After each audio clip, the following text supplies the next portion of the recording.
You write that the more political and social disparities disappear, the more they become emphasized and exaggerated, and the more the state takes responsibility for ensuring parity. Is that because the closer we arrive to full racial, ethnic, class, gender, and religious equality, the more we're damned for nearing but not quite achieving our utopian ideals? Think so.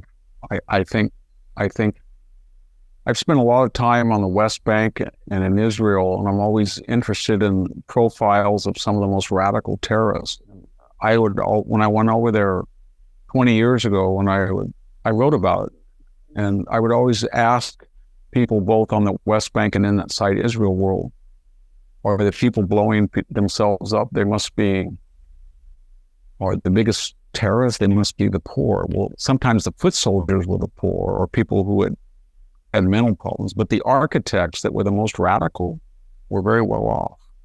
And they resented most fiercely that they hadn't achieved, in their way of thinking, absolute parity.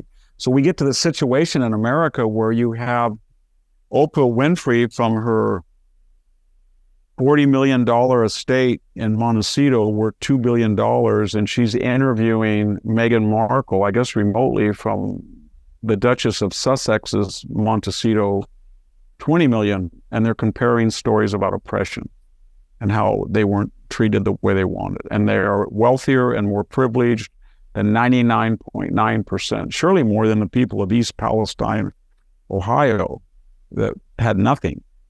But because they feel that they have a claim against the majority, they can accentuate. I don't know if they do it for psychological reasons or career reasons, but 2 generations from now, people are going to think that's absurd. That very, very wealthy people who have done very well in the American system are still trying to suggest that the way they appear superficially, their color, their race, is essential to who they are rather than incidental. And yet that happens. And I can tell you that it happens more when you are more privileged. So I have a kind of a schizophrenic existence still when I'm here at the Hoover Institution on the Stanford campus. I read literature, I look at posters, I hear students talking, I eat among students. And then I go to southern Fresno County where the per capita income is $14,000 a year.